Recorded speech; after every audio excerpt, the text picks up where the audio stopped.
banning these 36 popular foods. And there are even more on the chopping block. I'll be sharing with you the 36 foods and the foods that are about to get banned. This is a full-scale overhaul on our entire food system. As Secretary of Health and Human Services, RFK Jr. launched a campaign called Make America Healthy Again. And one of the first targets are synthetic foods and food dyes. These are already banned in Europe. He's asking the tough question: why are these toxic chemicals still in our food supply when other countries have removed them years ago? Let's take a look at what already has been banned and what's being phased out by the end of 2026. Here are the 9 additives that are either officially banned or being phased out under Kennedy's leadership. Number 1, we have red dye number 3. Then we have citrus red number 2, orange B, red 40, yellow 5, yellow 6, blue 1, blue 2, and green 3. Now that list probably doesn't mean much to you, but I'll show you the 36 foods you'll find those ingredients in. These synthetic dyes have been linked to everything from hyperactivity in children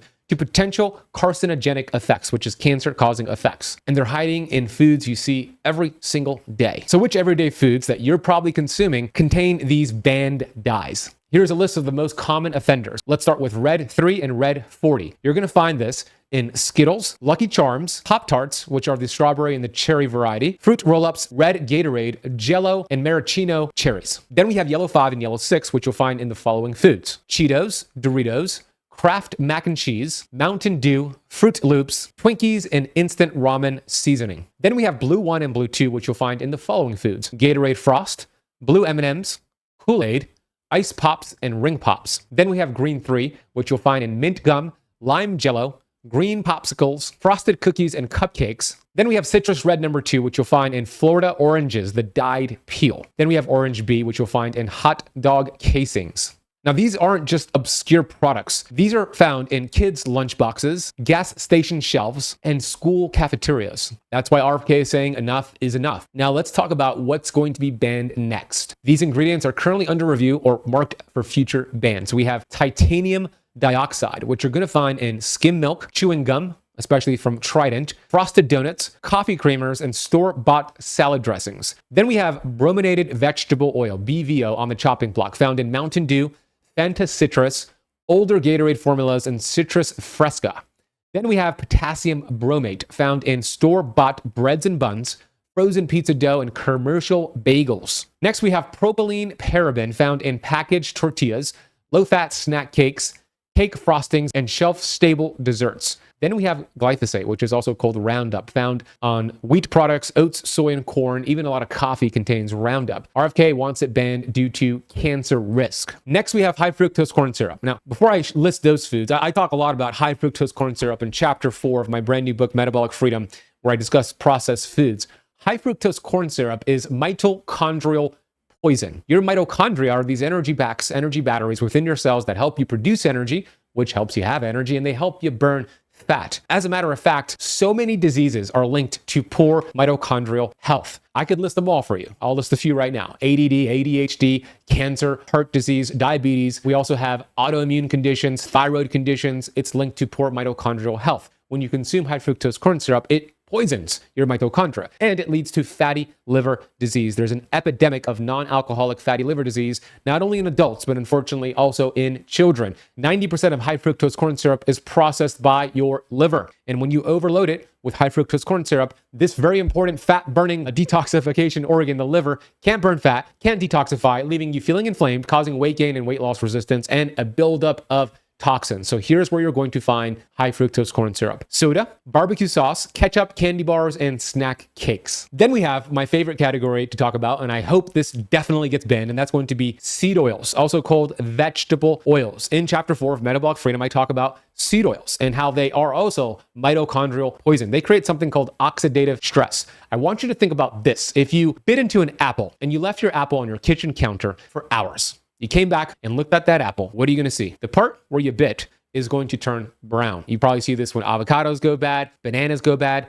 This is oxidative stress. When you consume vegetable oils, seed oils, this is happening. This browning effect is happening to all 70 trillion of your cells. There's a study I published in Metabolic Freedom from Dr. Martin Grudfeld that analyzed French fries that were fried in seed oils. And it showed essentially that one French fry consumed that was cooked in seed oils is equivalent to 1 tobacco, cigarette, smoked. When they looked at the aldehydes that are produced, aldehydes are cancer causing. And it's not only that, there's a process called lipid membrane reorganization, meaning when you consume seed oils, within hours, those seed oils embed into your cells. It happens in hours. And those fats, these bad fats, stay in your cells for years. The half-life of these seed oils are 680 days, meaning when you stopped eating them, 2 years later, half of them will remain in your body, creating chronic inflammation. I'll give you a list of these 8 seed oils, and then I'll give you a list of the foods commonly found with these seed oils. So here's the list. Write these down. Hopefully they'll be banned, but right now you got to identify them and not consume them. We have canola oil, corn oil, and cottonseed oil. Then we have sunflower oil, soybean oil, and safflower oil. Then we have rice bran oil and grapeseed oil. Dr. Kate Shanahan, author of Deep Nutrition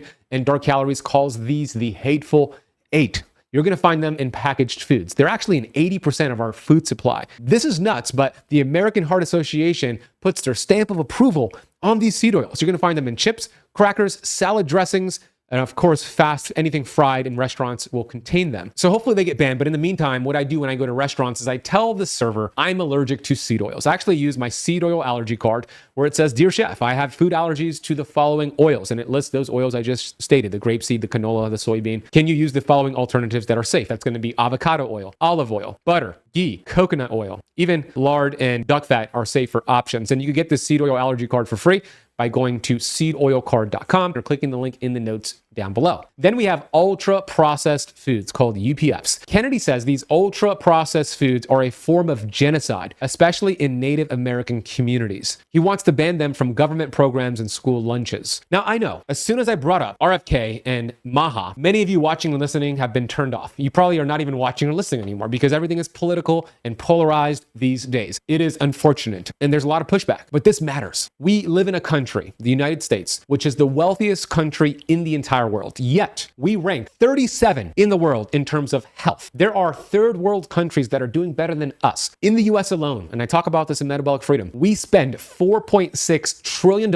every year on healthcare. That would be the 4th largest GDP in the world if it was a GDP. Yet we are sicker than ever before, and pharmaceutical companies are richer than ever before. And what's interesting about that $4.6 trillion that we spend every year, 1 out of every $4 is spent on diabetes, primarily type 2 diabetes, which is a metabolic disease that is 100% preventable and 100% reversible. Something's got to change. And if that means it's RFK and MAHA, I am with it. You should be with it too. You see, our body and our cells don't see red, don't see blue. They see health. They seek health. They want health. And if this is the change that's going to make it happen, I'm all for it. I know it's controversial and you might be put off right now, but it's needed. And these bans might raise food prices. That's something to consider. Some say the data is inconclusive on these additives, and some say it may open the door for overregulation. All of that may be true, possibly, but we know we live in a sick nation. I used to say the system is broken. The healthcare system is broken. I no longer say that. It's designed exactly and it's functioning exactly the way that it was designed. It's a cash cow. It's a subscription model. It is a brilliant subscription model. Think about this. You go to your convenience store, your grocery store, your gas station. The food in the inner aisles at the front of the store contain all of these ingredients, all of these foods I mentioned in today's lesson. It's cheap, it's available, it's convenient, and we eat it as Americans. Then we get symptoms. We get inflamed, that leads to symptoms. And the average person goes to their doctor, makes an appointment because they have symptoms. Maybe it's brain fog, maybe it's high blood pressure, maybe it's high blood sugar levels, or maybe they just keep gaining weight. And the standard doctor will not ask the question, what are you eating? Are you eating these inflammatory foods? Let's talk about your lifestyle. No, that doctor is not asking that or thinking that. The doctor is going to think, what can I prescribe for you? And they'll prescribe that medication for the acid reflux. Maybe it's an antacid, maybe something for constipation or diarrhea, maybe something for your high blood pressure. And they'll tell you to go back to that convenience store. But now, instead of coming to the front of the store, go to the back, to the pharmacy, and pick up your medication. You see how this works. The person is hooked. It's a subscription model. Look, I know this. Europe, Italy, for example. I talk about Italy in Metabolic Freedom. The average lifespan in Italy is longer than us in the US. They also have less obesity, less disease, and less diabetes. Do they work out more in Italy? Are there more gyms in Italy? Nope. There's a fraction of the gyms in Italy that we have in the US. Do they walk more? Yeah, they probably walk more. Do they have more community? Yeah, they probably have more community. But you know what Italy did that we have not done yet until right now? Italy in 2016 has banned a lot of these chemicals I outlined in today's lesson. Now it's time for the US to ban them as well. When you go to the supermarket, and you buy a whole food, there are no ingredients. The potato, the avocado, the banana, the beef, there are no ingredients. But when you buy a potato chip, there are 20, 30 ingredients. A lot of the ingredients I mentioned here. So in the meantime, until these bans come through, eat single ingredient food. If you cannot pronounce an ingredient, if you see a long list of ingredients, these are frankenfoods. And human beings are the only species smart enough to actually create their own food and dumb enough to actually eat that food.